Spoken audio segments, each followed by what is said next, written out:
สาวมาแต่บ้านเลยสาวบ้านเลยมีคนงามมากันหลายคนบ่มา3-4 คนนี้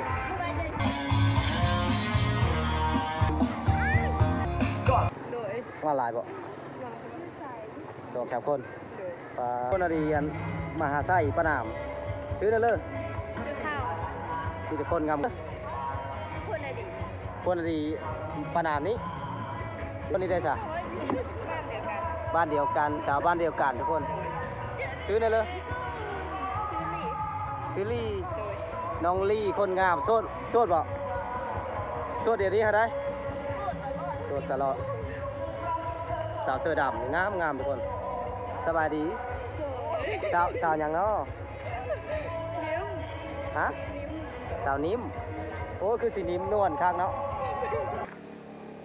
ครับสบายดีแล้วก็สวัสดีพ่อแม่พี่น้องเนาะทั้งฝั่งลาว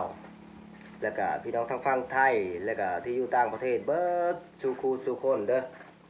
มื้อนี้มาพบพอกันอีกแล้วทั้ง2สาวลาวบ่าวผู้ไทยเนาะมื้อนี้บ่าวสมหวังสิพาพี่พาน้องไปตั้งหารปุกหารเนาะเป็นบ่อน5 4ขายเครื่องนะขายเครื่องสงกรานต์นะพ่อแม่พี่น้องขายเครื่องอยู่ท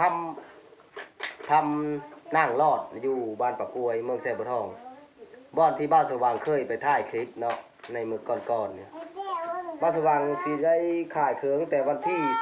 10ฮอดวันที่16ทุกคนฝากพ่อแม่พี่น้อง FC บ้านสุขุสุคนอุดหนุนบ้านสว่างไงเด้อบ้านสว่างสิขายน้ำลุ่งแล้วก็ขายน้ำน้องสาวเนาะผู้หนึงเนาะเดี๋ยวน้องสาวผู้นั้นสิเป็นไผ่กะเดี๋ยวบัดมือขายบ้านสว่างสิถ่ายให้พี่ให้น้องเบิ่งเนาะถ้าพ้องว่าน้องสาวคนนี้งามหน้าตาดีและก็โสดพร้อมสิมาขายเครื่องนำบ้านสว่างนี่เดี๋ยวพ่อแม่พี่น้องลุ้นตามเด้อติดตามบ้านสว่างไว้เนาะกดไลค์กดแชร์กดติดตามเพื่อสิบ่พลาดคลิปใหม่ๆแล้วก็เพื่อสิเป็นกำลังใจให้บ้านสว่างเฮ็ดคลิปมี3 คนเนาะบ้านสว่างกับสาวนางน้อย2ผัวเมียแล้วก็มีลุงกับป้าแล้วก็มีน้องสาวเนาะน้องสาวคนพิเศษคนนี้สิมาขายส้มตำสีมือการตำส้มเพิ่นถือว่าพิถีพิถันและก็แซ่บแห้งบ้านสว่างกินมาแล้วก็เลยเฮกโตเพิ่นมาขายเครื่องซอยน่ะเดี๋ยวจังใดกับบรรยากาศนะบ้านสว่างสิไปตั้งหารไปมุ่งไปยังไว้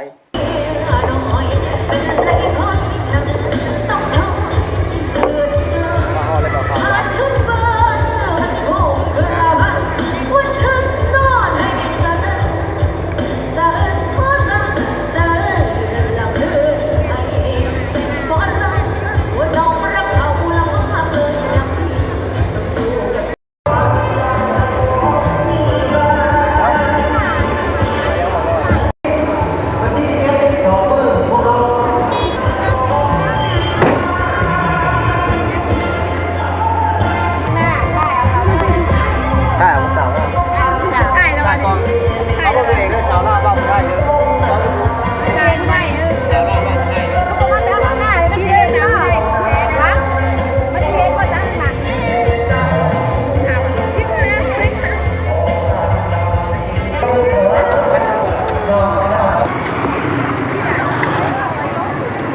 ข้าสบายดีกองเลยสบายดีมาแต่บ้านเลยนางงิ้วทอดนี้โดยมาหลายบ่2-3 คนมาไก่เลยทุกคนบ้านนางงิ้วเมืองมหาไส้นี่โดยแม่ชื่อนั่นเลยชื่อรุ่น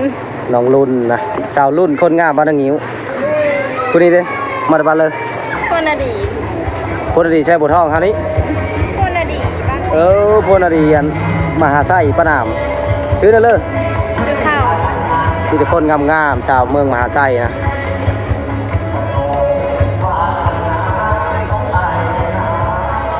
เซลฟี่นำดีกว่าสบายดีมาแต่บ้านเลยคนอดีตประนามนี้ซื้อได้เลยสาวเงินคนงามโสดบ่โสดมื้อนี้ฮะได้ว่าโสดตลอด โซดสาวเงินบ้านพลดีโซดทุกคนเมืองมหาไส้คนนี้ได้จ้ะ บ้านเดียวกัน บ้านเดียวกันสาวบ้านเดียวกันทุกคนซื้อได้เลย ชื่อหลี ซื้อลี่ โดย น้องลี่คนงามโซดบ่โซดเดี๋ยวนี้ฮะได้โซดตลอดสาวเสื้อดำนี่งามทุกคนสบายดีสาวหยังเนาะ นิ้ว ฮะ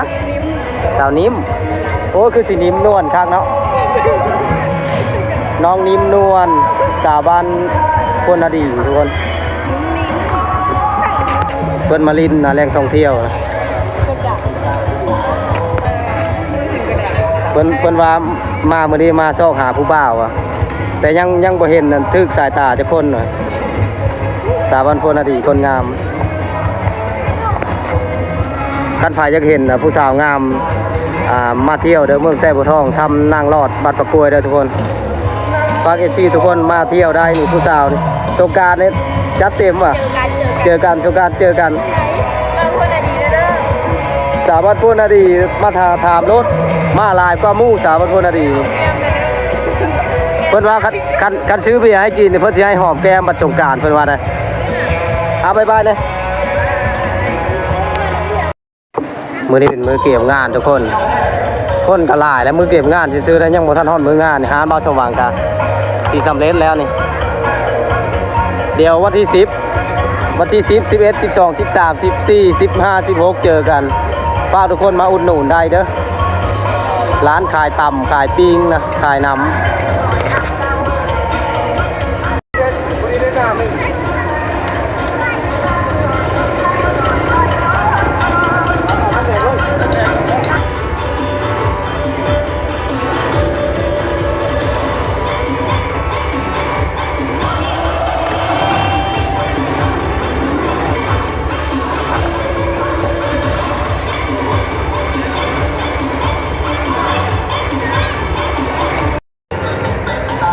คนน้อยกับมาบ๊ายบายอะบ๊ายบาย ไปถ่ายน้องโค้ดหนูล่ะ มานะเพิ่ม ไม่สนใจ บอก มาน้ำ ฮะ มาน้ำหัวเอา สองคน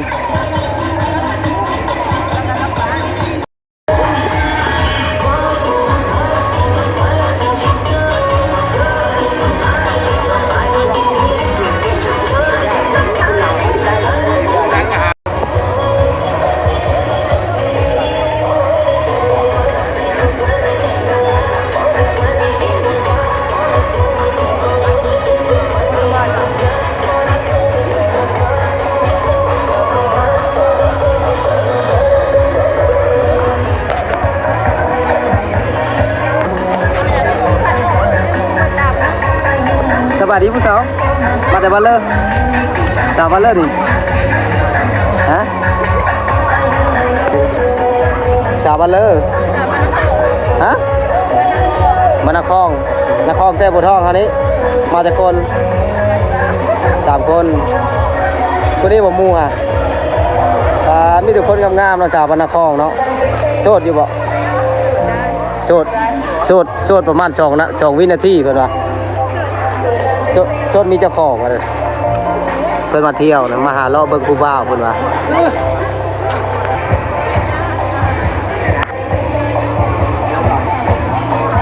สะพานเป็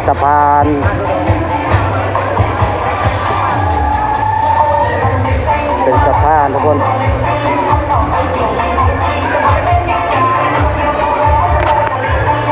เป็นแลนด์มาร์คของวัยรุ่นหลายๆคนที่เข้ามาเที่ยวเข้ามาชมสถานที่แห่งนี้เป็นสะพานไม้ไผ่น้ำเขียวมรกตธรรมชาติที่สวยงามมาพร้อมกับคนงามเลยทุกคนมาพร้อมกับสาวงามสาวบาเลอสาวบานามีคนงามมากันหลายคนบอกมา3-4 คนนี้โอ้มาคือบอกผู้บ่าวมานำมาสว่างหารอบของสุสานีเราตะกายกองแน่ผู้สาวมีแต่ผู้สาวเกิดกองเลยมาได้มาก การและทุกอย่าง ถ่ายเรื่องมาเลยดิไปไปดิ ส้มตำเจ๊จะบ่ปีอะไรคือหมู่คือครูแหละ แม่นคนเอา เฮ็ดไปอยู่ละหลา โอ้ไก่ก็ หลายคนมาเที่ยวเป็นท่องเที่ยวธรรมศาสตร์บรรยากาศบ้านมะลิสาที่ดีมาสมัยที่สามที่สูงตัดที่สองทุกคนถามซื้อกับบอกว่าให้ยักรู้ซื้อแล้วให้ตามมาสงกรานต์ที่14 15 16แล้วก็มาเจอที่สามเสื้อขาวโซ่เพิ่นว่าบ่ได้กินเหล้าเด้อเพิ่นว่าเด้อบ่ได้กินสุราได้กินแต่น้ำมันกินแต่น้ำสะอาดละลาเด้อเพิ่นว่านะบ่สว่างก็บ่เชื่อดอกเห็นอยู่กับตาเนาะทุกคน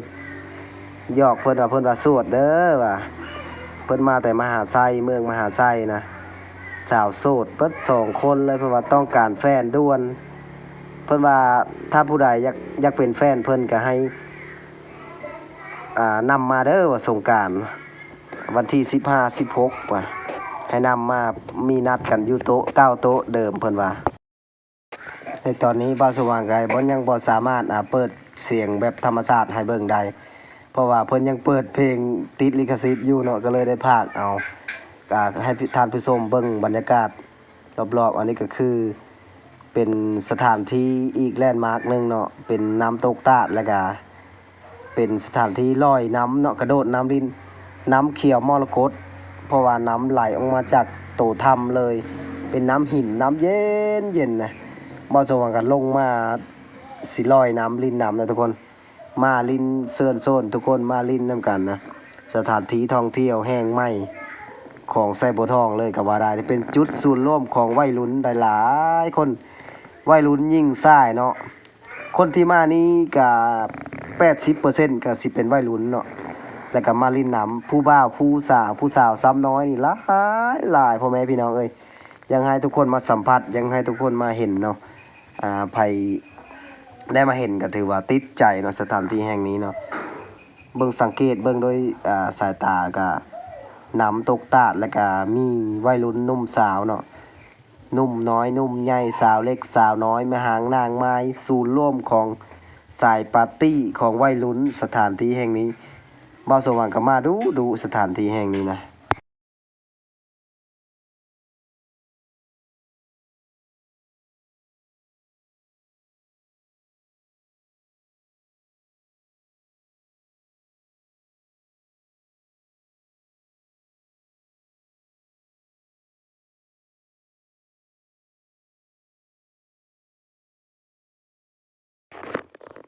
มาพ่อแม่พี่น้อง FC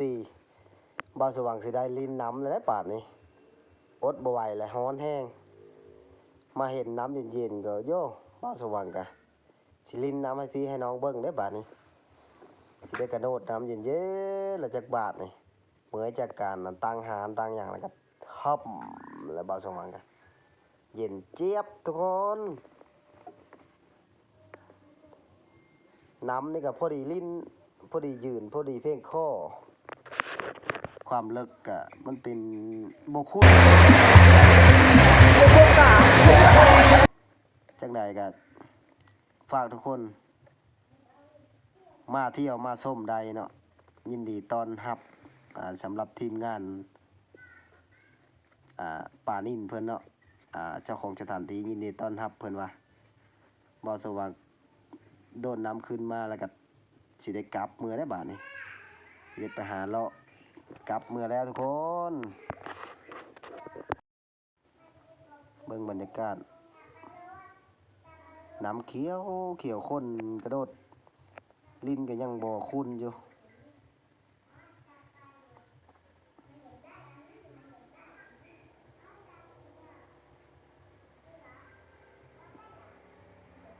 น้ำคือกันครับขุนกองแรงเลยแม่นไผเคยไปขุนกองแรงนะน้ำสิคล้ายๆคือกันเลย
พร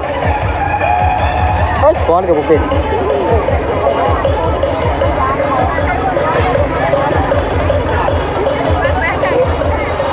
มาผู้สาวงามมาจะเห็นผู้สาวงามมาใส่บัวทองเด้อนี่เลยผู้สาวงาม